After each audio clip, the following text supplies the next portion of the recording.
इन गुंडों को जेल भेजने का नंबर आता है तो ये आराम से जो है घूम रहे होते।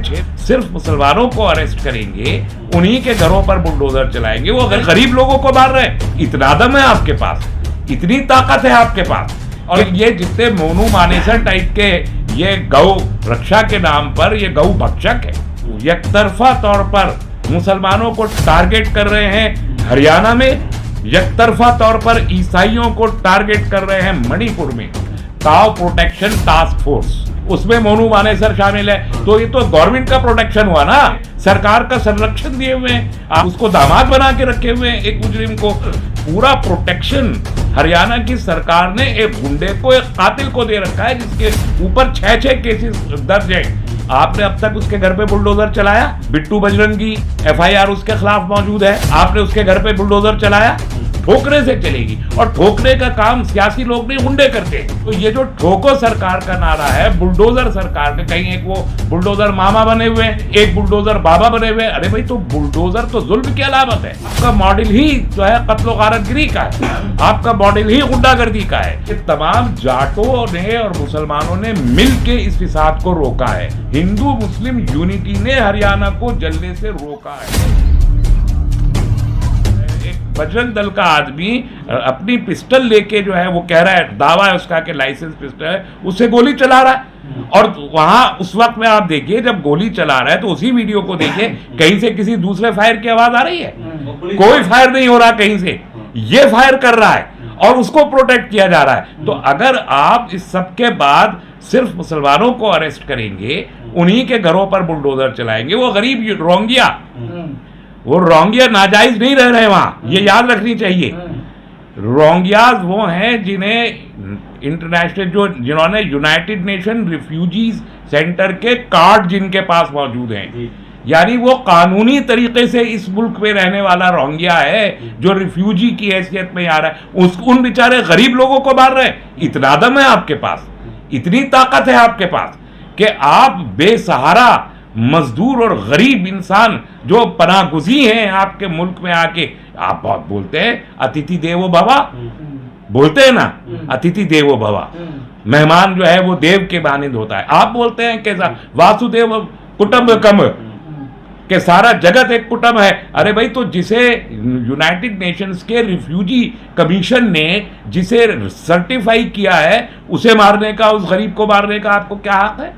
और ये जितने मोनू मानेसर टाइप के ये गौ रक्षा के नाम पर ये गौ भक्षक है, इनको तो प्रधानमंत्री ने कहा था कि गौ भक्षक है, लेकिन प्रधानमंत्री लाल किले की प्राची से बोल देते कि ये गाय के नाम पे गुंडागर्दी कर। इन गुंडों को जेल भेजने का नंबर आता है तो ये आराम से जो है घूम रहे होते। 6 महीने हो गए, न राजस्थान की पुलिस ने गिरफ्तार किया, न हरियाणा की पुलिस ने गिरफ्तार किया। वो मीडिया में भी बैठ रहा है आके, वो अपनी सभाओं को भी अटेंड कर रहा है, वो सोशल मीडिया में धमकियां भी देता फिर रहा है, फिर भी गिरफ्तार नहीं किया जा रहा। साफ जाहिर है कि आप एकतरफा तौर पर मुसलमानों को टारगेट कर रहे हैं हरियाणा में, एकतरफा तौर पर ईसाइयों को टारगेट कर रहे हैं मणिपुर में, और यही आप जो है दूसरे ट्राइबल्स के साथ और दूसरे बैकवर्ड क्लासेस के साथ कर रहे हैं। तो ये तो जुल्म है कि आपके हाथ में जब इक़्तिदार आ जाए, जब आप ताकतवर हो जाएं, तब आप गरीबों को, मजबूरों को और कमजोर लोगों को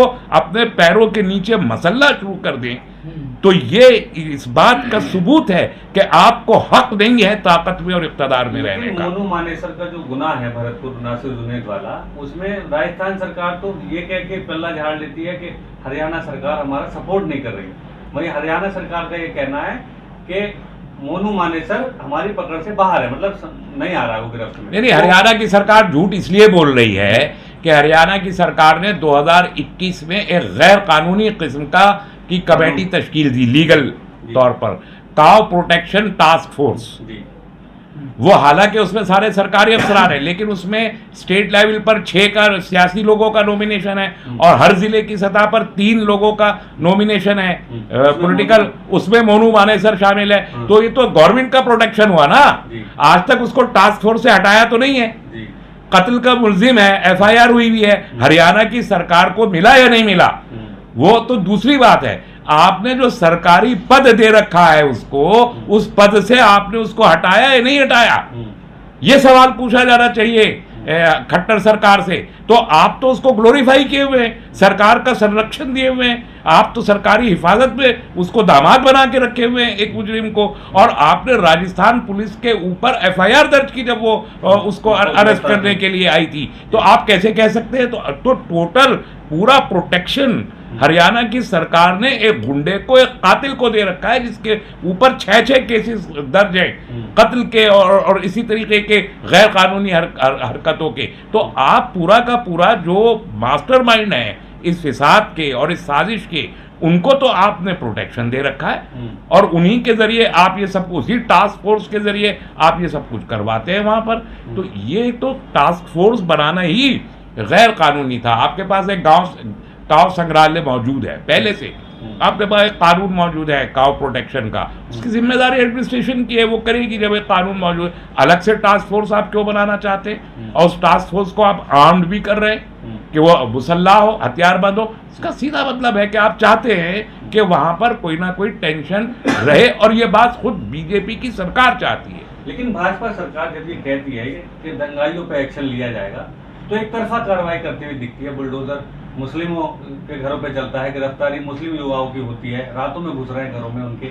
इसे कैसे देखते हैं आप? मैं इसी को कह रहा हूँ कि आपने 3 दिन से आप बुलडोजर चला रहे जी। मोनू मानेसर भी अभियुक्त है या नहीं है? कोई इनकार करे? उसका भी घर हरियाणा में मौजूद है। आपने अब तक उसके घर पे बुलडोजर चलाया? बिट्टू बजरंगी एफआईआर उसके खिलाफ मौजूद है, आपने उसके घर पे बुलडोजर चलाया? और अगर नहीं चलाया तो साफ जाहिर कर रहा है कि हरियाणा सरकार की नीयत अच्छी नहीं है, वो एक तरफा कार्रवाई कर रही है, वरना इन दोनों को क्यों कर रही है? गिरफ्तारी तो हुई, लेकिन उनके घर नहीं तोड़े गए अभी तक। उनके भी घर तोड़ने चाहिए। तो ये सारे वाकयात ये बता रहे हैं कि हरियाणा की जो बीजेपी सरकार है वो एक नाकाम सरकार है, और वो गुनाहगार सरकार है। खुद उस सरकार के ऊपर मुकदमे होने चाहिए, और इसकी जांच हरियाणा के बाहर सुप्रीम कोर्ट के रिटायर्ड जज के जरिए नूह के इस फिसाद की जांच की जानी चाहिए। हरियाणा सरकार की एसआईटी से इंसाफ की उम्मीद नहीं की जा सकती। लेकिन एक सवाल है लाजमी डॉक्टर साहब के, मिसाल के तौर पर मान लीजिए, मान भी लिया जाए कि अगर गलती कर दी एक बेटे ने, तो क्या जरूरी है कि उसके बुढ़ापे में माँ बाप के घरों से साया छीन लिया जाए, छत का? ये कानून कहता है क्या? मतलब उनके घर ढहा दिए जाए बुढ़ापे में? बेटा जेल चला गया फिर भी घर ढहा रहे। नहीं, ये तो देखिए, ये जो सरकार का नारा है भारतीय जनता पार्टी का है, सच हरियाणा ही का नहीं, यूपी का भी। ठोको सरकार का क्या मतलब होता है? ठोको सरकार का मतलब यह है कि कॉन्स्टिट्यूशन से नहीं चलेगी सरकार, ठोकने से चलेगी, और ठोकने का काम सियासी लोग नहीं, गुंडे करते हैं। ठोको नीति गुंडों की होती है, राजनेताओं की नहीं होती है। तो ये जो ठोको सरकार का नारा है, बुलडोजर सरकार का, कहीं एक वो बुलडोजर मामा बने हुए हैं मध्य प्रदेश में, एक बुलडोजर बाबा बने हुए। अरे भाई, तो बुलडोजर तो जुल्म की अलामत है, दस्तूर की अलामत नहीं है। इसका मतलब आपका कॉन्स्टिट्यूशनल गवर्नेंस का कोई मॉडल ही नहीं है।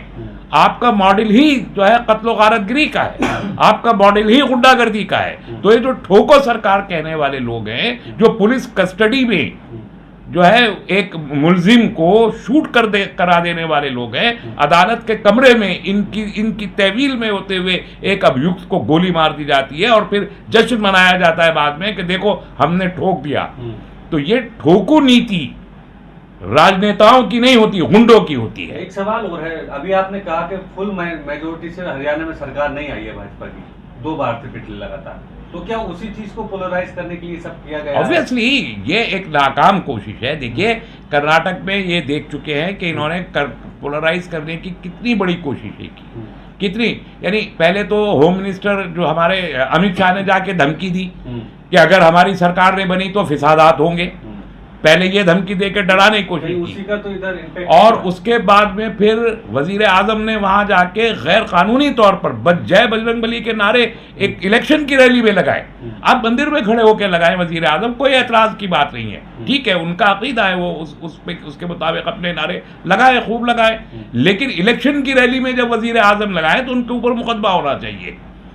तो ये सब करने के बावजूद आप कर्नाटक में पोलराइज नहीं कर सके, और वही काम आप हरियाणा में करने की कोशिश कर रहे हैं कि हरियाणा में पोलराइज करें। तो आप वहां भी नाकाम हुए थे, अब यहां पर चंद महीने में इलेक्शन हरियाणा में भी 2024 में है, तो 1 साल के अंदर आप पोलराइज करने की एक नाकाम कोशिश कर रहे हैं। और आप देखिए हिंदू मुस्लिम ताकत का जो मुजाहरा नूह के इस फिसाद में भी हुआ है वो बहुत जबरदस्त है कि तमाम जाटों ने और मुसलमानों ने मिल के इस फिसाद को रोका है। ये बात नहीं कह रही है हरियाणा की सरकार कि कितने वहां पर तो 80% मुसलमानों की आबादी है, तो कितने गांव हैं जिनके सरपंच मुसलमान हैं, उन गांवों में क्या हिंदू नहीं रहते?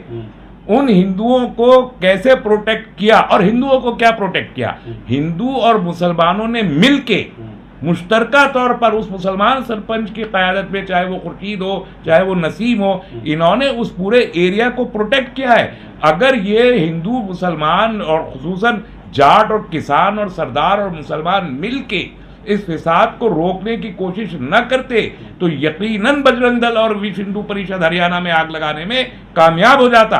हिंदू मुस्लिम यूनिटी ने हरियाणा को जलने से रोका है, ये बात याद रखनी चाहिए। और ये बात हरियाणा की सरकार छुपा रही है और अपने जालिमाना एटीट्यूड की वजह से अब एक तरफा कार्रवाई कर रही है, लेकिन इलेक्शन में इसका जबरदस्त नुकसान हरियाणा में उठाना पड़ेगा। और कोई ताज्जुब नहीं अगले 3-4 दिन में ये सरकार गिर ना जाए, क्योंकि दुष्यंत चौटाला इससे बहुत नाराज है इस फिसाद से और बोल भी चुका है कि ये प्री प्लान था और ऐसा फिसाद नहीं होना चाहिए। तो ये तो दुष्यंत चौटाला की बुनियाद पर ही सरकार, वो जाटों का रहता है ना, वो बोल रहा है ना खुल के।